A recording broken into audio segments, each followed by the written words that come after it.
வணக்கம், இது உங்கள் நோமோ தோலா வழங்கும் டெக் தோலா. நான் உங்கள் தனுஷன்.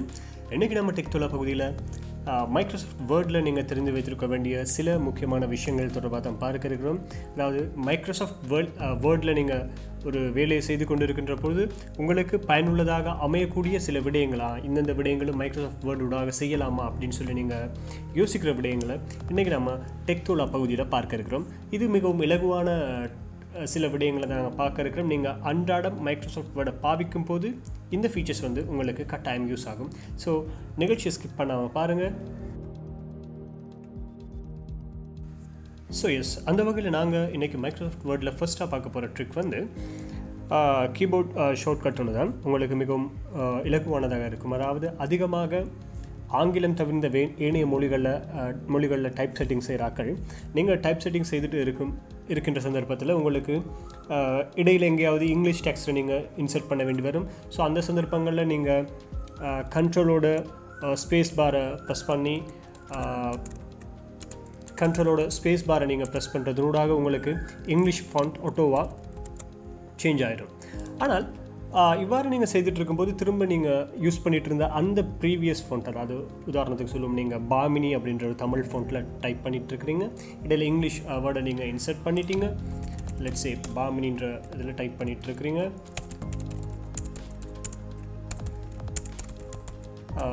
இப்போ உங்களுக்கு இங்கே எங்கேயாவது இங்கிலீஷ் டெக்ஸ்ட் ஒன்று நீங்கள் ஆட் பண்ணுறோன்னு சொன்னால் கண்ட்ரோல் ப்ளஸ் ஸ்பேஸ் பாரை ப்ரெஸ் பண்ணுறதுனால உங்களோட ஃபாண்ட் ஓட்டோவாக இங்கிலீஷுக்கு சேஞ்ச் ஆகிடுது. ஸோ மீண்டும் நீங்கள் பாமினிக்கு போகிறதுக்கு நீங்கள் இங்கே ஃபாண்ட் பாருக்கு போயிட்டு நீங்கள் பாமினி ஃபாண்ட்டை செலக்ட் பண்ண வேண்டிய தேவை இருக்குது. ஸோ அதன் பிறகு தான் உங்களுக்கு நீங்கள் பாவித்து கொண்டிருந்த அந்த ஃபாண்ட் திரும்ப வரும். ஸோ இலகுவாக டெக் தோலாவில் இன்றைக்கி நான் சொல்ல போகிற ஒரு விஷயந்தான் இதுக்கான ஒரு ஷார்ட்கட். அப்படின்னு சொன்னால் நீங்கள் இதுக்கு உங்களுடைய ஃபாண்ட்ஸுக்கு ஷார்ட்கட் கீஸை நீங்கள் அசைன் பண்ணிக்கொள்ளலாம். அப்போ நீங்கள் ஒவ்வொரு தடவையும் இங்கே போயிட்டு உங்களோட ஃபாண்ட்டை நீங்கள் சேஞ்ச் பண்ணி கொண்டிருக்க வேண்டிய தேவையில்லை. ஸோ இதுக்கு நீங்கள் செய்ய வேண்டியது ஃபைலுக்கு போங்க. இந்த ஃபைலில் உங்களுக்கு ஆப்ஷன்ஸ்னு சொல்லி ஒரு ஆப்ஷன் இருக்கும். இங்கே உங்களோட ஸ்க்ரீனில் லெஃப்ட் சைடில் பாட்டம் கார்னரில் உங்களோட இந்த ஆப்ஷன் அப்படின்ற பகுதி இருக்கும். ஸோ எஸ், நீங்கள் ஆப்ஷன்ஸை கிளிக் பண்ணிங்கன்னு சொன்னால் உங்களுக்கு ஒரு ஆப்ஷன் மெனு ஓப்பன் ஆகும். இதான் அந்த ஆப்ஷன் மெனு. இந்த ஆப்ஷன் மெனுவில் நீங்கள் உங்களுடைய கஸ்டமைஸ் ரிப்பன் அப்படின்ற ஆப்ஷனை கிளிக் பண்ணிங்கன்னு சொன்னால் உங்களுக்கு இவ்வாறான கமெண்ட்ஸ் வரும். ஸோ இந்த கஸ்டமைஸ் ரிப்பனை பொறுத்தவரையில் கீபோர்ட் ஷார்ட்கட்ஸ் அப்படின்றது உங்களுக்கு கீழே கொடுத்துருப்பாங்க. இந்த கீபோர்ட் ஷார்ட்கட்டில் கஸ்டமைஸ் அப்படின்றத கிளிக் பண்ணிங்கன்னு சொன்னால் உங்களுக்கு இங்கே வரும்.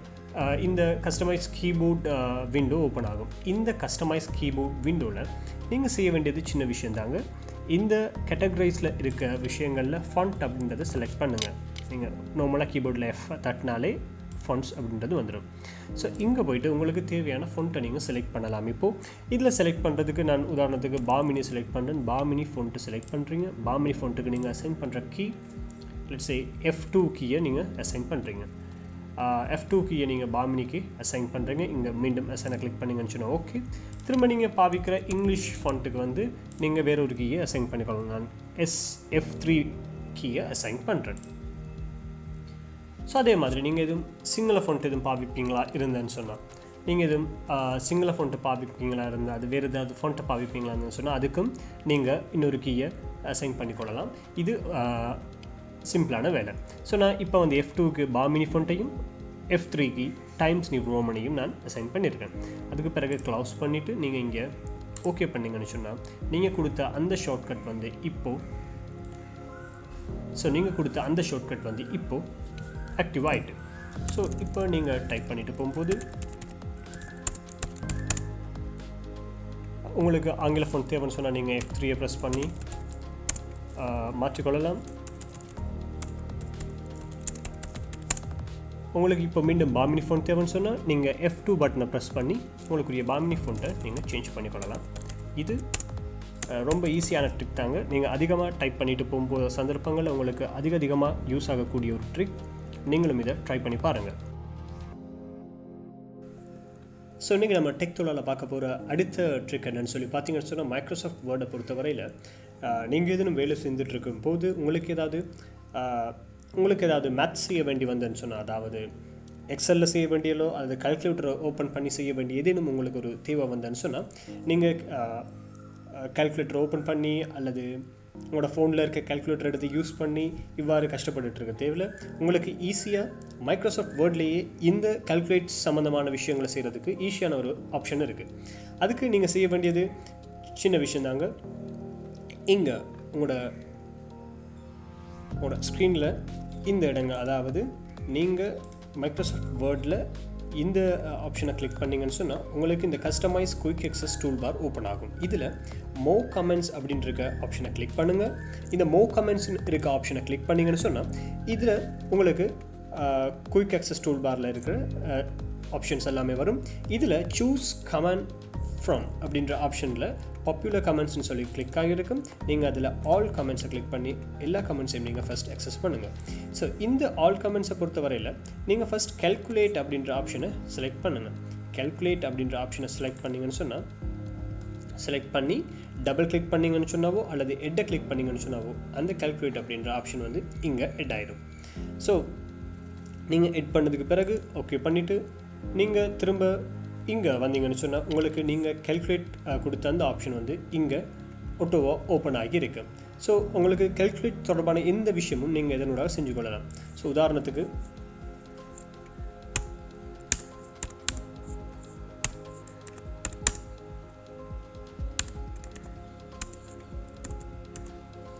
இந்த மெத்தட் நீங்கள் செய்யணும்னு சொன்னால் இந்த கால்குலேஷன்ஸை நீங்கள் சரியாக செய்கிறதுக்கு இதை செலக்ட் பண்ணினதுக்கு பிறகு இங்கே நீங்கள் ஆட் பண்ணின இந்த கால்குலேட், அதாவது ஃபார்முலா ஆப்ஷனை கிளிக் பண்ணிங்கன்னு சொன்னால் உங்களுக்கு அதனுடைய பெருமதி என்னன்னு சொல்லி இங்கே கீழே உங்களோட ஸ்க்ரீனில் கீழே வந்துடும். ஸோ இது ரொம்ப ஈஸி தான். நீங்கள் உங்களுக்கு தேவையான மெத்தட் டைப் பண்ணுறீங்க, அதுக்கு பிறகு கால்குலேட்டர் கிளிக் பண்ணிங்கன்னு சொன்னால் விடை வந்து உங்களோட ஸ்க்ரீனில் கீழே உங்களுக்கு டிஸ்பிளே ஆகும். ஸோ உங்களுக்கு நீங்கள் இதுக்கு தனியாக கால்குலேட்டர் ஓப்பன் பண்ணிட்டோ அல்லது உங்களுடைய ஸ்மார்ட் ஃபோன் எடுத்து அதில் கால்குலேட்டர் ஓப்பன் பண்ணிட்டோ இருக்க வேண்டிய தேவையில்லை. உங்களுக்கு தேவையான சிம்பிள் மேத்ஸை வந்து நீங்கள் இதுக்குள் மைக்ரோசாஃப்ட் வேர்டுக்குள்ளாலேயே கால்குலேஷனை செய்து கொள்ள முடியும்.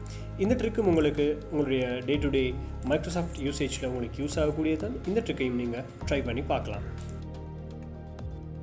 ஸோ அடுத்ததாக நம்ம இன்றைக்கி டெக்டோலா பகுதியில் பார்க்க இருக்கிற அடுத்த ட்ரிக் தான், நீங்கள் மைக்ரோசாஃப்ட் வேர்டில் சிம்பிளாக ஒரு டேபிள் இன்சர்ட் பண்ணுறது எப்படின்னு சொல்லி உங்கள் எல்லாருக்கும் தெரியும். சிம்பிளாக இன்சர்ட் ஆப்ஷனில் நீங்கள் டேபிளில் உங்களுக்கு தேவையான ரோஸ் அண்ட் காலம்ஸை ஆட் பண்ணிங்கன்னு சொன்னால் உங்களுக்கு தேவையான மாதிரி டேபிள் செட் ஆகும். நம்ம பார்க்க போகிற விஷயம் என்னென்னு சொன்னால், நீங்கள் நார்மலாக டைப் பண்ணிட்டு போகிற விஷயங்கள் சில விடயங்கள் ரைட் இவ்வாறு நீங்கள் டேபிள் இன்சர்ட் பண்ணாமல் உங்களோட கீபோர்டில் இருக்க டேப் பட்டனை யூஸ் பண்ணி டேப் கீயை யூஸ் பண்ணி நீங்கள் இவ்வாறு டைப் பண்ணிவிட்டு போகிற சில விஷயங்கள் உங்களுக்கு பிறகு ஒரு சந்தர்ப்பத்தில் இதை வந்து இந்த விஷயத்தை அப்படியே உங்களுக்கு ஒரு டேபிள் ஆக்க வேண்டிய தேவை உங்களுக்கு ஏற்படலாம். ஸோ இந்த விஷயங்களை உங்களுக்கு டேபிளுக்கு எட் பண்ண வேண்டிய தேவை வரலாம். அந்த சந்தர்ப்பத்தில் நீங்கள் டேபிள் ஒன்று இன்சர்ட் பண்ணி அதில் ஒவ்வொரு விஷயத்தையும் நீங்கள் காப்பி பண்ணி பேஸ்ட் பண்ணிட்டு இருக்கிறதுக்கு பதிலாக உங்களுக்கு ஈஸியான ஒரு ஆப்ஷன் இருக்குங்க இந்த மைக்ரோசாஃப்ட் வேர்டில். உங்களுக்கு தேவையான இந்த நீங்கள் டேப்பை யூஸ் பண்ணி க்ரியேட் பண்ண இந்த விஷயங்களை கிளிக் பண்ணி டேபிள் ஆப்ஷனுக்கு போகிறீங்க. டேபிள் ஆப்ஷனில் உங்களுக்கு ஒரு ஆப்ஷன் கொடுத்துருப்பாங்க, கன்வெர்ட் டெக்ஸ்ட் டு டேபிள் அப்படின்ற ஆப்ஷன். இதை நீங்கள் கிளிக் பண்ணிங்கன்னு சொன்னால் உங்களுக்கு தேவையான காலம்ஸ் எத்தனை ரோஸ் எத்தனை அப்படின்றத வந்து இங்கே நீங்கள் ஆப்ஷனை கொடுத்தீங்கன்னு சொன்னால் அதுக்கு ஏற்ற மாதிரி அது ஒட்டோவாக உங்களுக்கு தேவையான காலம்ஸ் எத்தனை ரோஸ் எத்தனை அப்படின்றது இங்கே செலக்ட் ஆகிருக்கும். நீங்களும் உங்களுக்கு தேவையான மாதிரி அதை அட்ஜஸ்ட் பண்ணி கொண்டீங்கன்னு சொன்னால் ஓகே பண்ணிங்கன்னு சொன்னால் உங்களுக்கு தேவையான மாதிரி இப்படி அந்த விஷயங்கள் வந்து ரோஸ் அண்ட் காலம்ஸில் எட் ஆகிடும். ஸோ திரும்ப பார்க்கலாம். நீங்கள் இங்கே இருக்க ஐட்டமை செலக்ட் பண்ணுறீங்க, அதில் டேபிள் போகிறீங்க. டேபிள் ஆப்ஷனில் கன்வெர்ட் டெக்ஸ்ட் டு டேபிள் அப்படின்ற ஆப்ஷனை கிளிக் பண்ணுறீங்க. அதில் ஒட்டோவாகவே உங்களுக்கு கொடுத்துருப்பாங்க. அந்த ஆப்ஷனுக்கு அடிப்படையில் நீங்கள் ஓகே கொடுத்தீங்கன்னு சொன்னால் நீங்கள் செலக்ட் பண்ண ஐட்டங்களுக்குரிய டேபிள்ஸ் வந்து இங்கே கிளிக் ஆகிருக்கும். நீங்கள் பார்க்கலாம் இங்கே ஏன் எக்ஸ்ட்ரா காலம்ஸ் வந்து எட் ஆகிருக்குன்னு சொல்லி நான் டைப் பண்ணும்போது இந்த இடத்துல 2 டேப் விட்டுருக்கேன். ஸோ 2 டேப் விட்ட இடங்களில் எக்ஸ்ட்ராவாக ஒரு எம்டி டேபிள் வந்திருக்கு. ஸோ நீங்கள் இதை இப்படியும் பார்க்கலாம். இப்போது இந்த விஷயத்தில் நான் பார்க்குறேன் சிங்கிள் டேப், அதாவது டபுள் டேப் விடாமல் சிங்கிள் டேப் நான் யூஸ் பண்ணி இந்த விஷயங்களை டைப் பண்ணுறேன். அப்படி சிங்கிள் டேப் யூஸ் பண்ணி நான் டைப் பண்ணிக்கிட்டு இருக்கும்போது உங்களுக்கு இந்த பிரச்சனை வர்றதுக்கு வாய்ப்புகள் இல்லை. ஸோ சிங்கிள் டேப் யூஸ் பண்ணி டைப் பண்ணிட்டோம், உங்களுக்கு தேவையான மாதிரி அதை பேஸ்ட் பண்ணிட்டோம். பேஸ்ட் பண்ணதுக்கு பிறகு இப்போ இந்த விஷயங்களுக்கு நீங்கள் டேபிள் யூஸ் பண்ணுறேன்னு சொன்னால் மீண்டும் இன்சர்ட் ஆப்ஷனுக்கு போகிறீங்க. இன்சர்ட் ஆப்ஷனில் டேபிள் கிளிக் பண்ணுறீங்க. டேபிளில் கன்வெர்ட் டெக்ஸ்ட் டு டேபிள் அப்படின்ற ஆப்ஷனை கிளிக் பண்ணிங்கன்னு சொன்னால் அதில் வர ஆட்டோ ஆப்ஷன்லேயே நீங்கள் ஓகே பண்ணிங்கன்னு சொன்னால் உங்களுக்கு இது ஈஸியாக டேபிள்ஸ் க்ரியேட் ஆகிடும். ஸோ இந்த விஷயமும் உங்களுக்கு யூஸ்ஃபுல்லாக இருக்கும். நீங்களும் ட்ரை பண்ணி பாருங்கள். ட்ரை பண்ணி பார்த்துட்டு எப்படி இருந்ததுன்னு சொல்லி கமெண்ட்டில் சொல்லுங்கள். ஸோ மைக்ரோசாஃப்ட் வேர்டில் நாங்கள் ஒரு வேலை செய்துட்டு இருக்கும்போது நிறைய விஷயங்களை காப்பி பண்ணுவோம், பேஸ்ட் பண்ணுவோம். நிறைய விடயங்களை காப்பி பண்ணி பேஸ்ட் பண்ணிகிட்டு இருக்க சந்தர்ப்பத்தில் உங்களுக்கு முதல்ல நீங்கள் காப்பி பண்ணின அந்த விஷயம் அடுத்த விஷயத்தை நீங்கள் காப்பி பண்ணும்போது இல்லாமல் போய்ட்டும். இப்போ நீங்களும் முதல்ல இருந்து மீண்டும் நீங்கள் அந்த விஷயத்தை காப்பி பண்ண வேண்டிய தேவை உங்களுக்கு ஏற்படும். ஸோ அந்த மாதிரியான சிக்கல் நிலைமை தவிர்ப்பதற்கு உங்களுக்கு மைக்ரோசாஃப்ட் வேர்டில் ஒரு ஆப்ஷன் கொடுத்துருக்குறாங்க. அந்த ஆப்ஷன் தான் பார்த்தீங்கன்னு சொன்னால் இந்த கிளிப்போர்ட் அப்படின்ற ஆப்ஷன். இந்த கிளிப்போர்ட் அப்படின்ற ஆப்ஷன் உங்களுக்கு நார்மலாகவே விண்டோஸ் 10 யூஸ் பண்ணுற யூசர்ஸுக்கு வந்து கிளிப்போர்ட் அப்படின்ற ஆப்ஷன் வந்து தனியாக இருக்கின்றது. இருந்தாலும் மைக்ரோசாஃப்ட் வேர்டை யூஸ் பண்ணுற ஆக்களுக்கு இந்த மைக்ரோசாஃப்ட் வேர்டில் இந்த ஆப்ஷன் இருக்குது. இதில் ஹோம் ஆப்ஷன்லேயே உங்களுக்கு பார்த்தீங்கன்னு சொன்னால் கிளிப்போர்ட் அப்படின்ற ஆப்ஷன் இருக்குது. நம்ம சொல்லுவோம் நீங்கள் செக் 1 அப்படின்ற விஷயத்தை காப்பி பண்ணுறீங்க, காப்பி பண்ணி பேஸ்ட் பண்ணுறீங்க. அதே மாதிரி செக் 2 அப்படின்ற விஷயத்தையும் காப்பி பண்ணி பேஸ்ட் பண்ணுறீங்க. செக் 3 அப்படின்ற விஷயத்தையும் நீங்கள் காப்பி பண்ணி பேஸ்ட் பண்ணுறீங்க. மீண்டும் உங்களுக்கு செக் 1 அப்படின்ற ஆப்ஷனை கிளிக் பண்ணி அந்த விஷயத்தை காப்பி பண்ண வேண்டிய தேவை வந்தேன்னு சொன்னால் நீங்கள் ஈஸியாக கிளிப்போர்ட் அப்படின்ற இந்த ஆப்ஷனை கிளிக் பண்ணிங்கன்னு சொன்னால் உங்களுக்கு நீங்கள் ஆல்ரெடி காப்பி பண்ணி வச்சுருக்கிற எல்லா விஷயமும் இங்கே காட்டும். ஸோ இந்த கிளிப்போர்ட்லேருந்து உங்களுக்கு நீங்கள் ஏற்கனவே காப்பி பண்ண ஐட்டத்தை ஜஸ்ட் கிளிக் பண்ணுறதூடாக அந்த விடயங்களை நீங்கள் இங்கே பேஸ்ட் பண்ணி கொள்ளலாம். மீண்டும் அந்த விடயங்களை செலக்ட் பண்ணி காப்பி பண்ணி கொண்டு இருக்க வேண்டிய தேவை இல்லை. ஸோ இந்த கிளிப்போர்ட் அப்படின்ற விஷயமும் உங்களோட day to day Microsoft Word யூசேஜில் மிகவும் பயனுள்ளதாக இருக்கும். நீங்களும் இந்த ஆப்ஷனை ட்ரை பண்ணி பாருங்கள். ஸோ இன்றைக்கி இந்த டெக்தோலா பகுதியில் கடைசியாக நம்ம பார்க்க இருக்கிற மைக்ரோசாஃப்ட் வேர்டில் இருக்கிற மற்றொரு ஆப்ஷன் தான் நீங்கள் செய்கிற வேலை. அதாவது நீங்கள் டைப் பண்ணி நீங்கள் செய்த டாக்குமெண்ட்டை தனியாக சேவ் பண்ணி வைத்துக்கொள்ளாமல் நீங்கள் யாருக்கும் அதை இமெயிலில் அனுப்பணும் அப்படின்னு சொன்னால் நீங்கள் அதை சேவ் பண்ணி உங்களோட இமெயில் ப்ரௌசரை ஓப்பன் பண்ணி அவுட்லுக்கை ஓப்பன் பண்ணி நீங்கள் அதை இமெயில் பண்ணிகிட்டு இருக்கிறதுக்கு பதிலாக நீங்கள் டிரெக்டாகவே இங்கே இருக்க ஃபைல் ஆப்ஷனை கிளிக் பண்ணி இதில் ஷேர் அப்படின்ற ஒரு ஆப்ஷன் இருக்குங்க. இந்த ஷேர் ஆப்ஷனை கிளிக் பண்ணிங்கன்னு சொன்னால் இந்த நீங்கள் டைப் பண்ணின அல்லது நீங்கள் தயார் பண்ணின இந்த ஆர்டிக்கிளை நீங்கள் யாருக்கும் அனுப்ப முடியும். இதில் நிறைய ஆப்ஷன் இருக்குது. அட்டாச்மெண்ட் அனுப்ப முடியும், பிடிஎஃப் அனுப்ப முடியும்.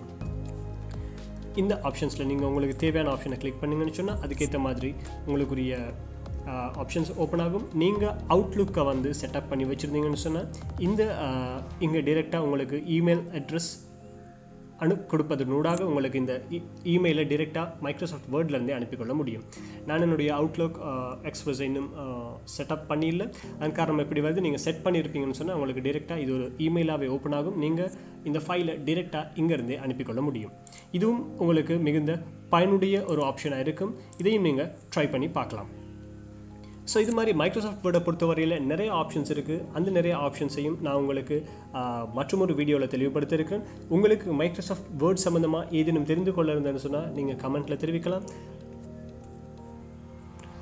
நீங்கள் தெரிவித்த விடயங்களில் தெளிவுபடுத்தி மற்றொரு வீடியோ வெகு விரைவில் உங்களுடைய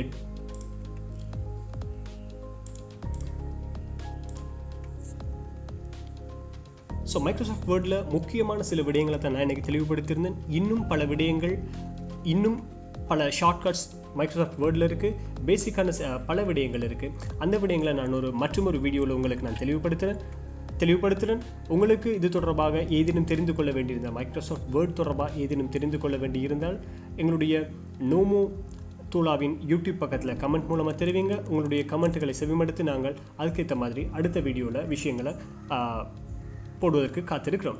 ஸோ மறக்காமல் நோமோ தோலாவின் யூடியூப் பக்கத்தை சப்ஸ்கிரைப் பண்ணுங்கள். முடிஞ்ச அளவு உங்களோட ஃப்ரெண்ட்ஸுக்கு ஷேர் பண்ணுங்கள். இந்த வீடியோ பயனுள்ளதாக இருந்தேன்னு சொன்னால் உங்களுடைய முகப்புத்தகத்திலேயோ அல்லது ட்விட்டர்லேயோ உங்களுடைய சமூக வலைத்தளங்களிலேயோ இதை நீங்கள் ஷேர் பண்ணலாம்.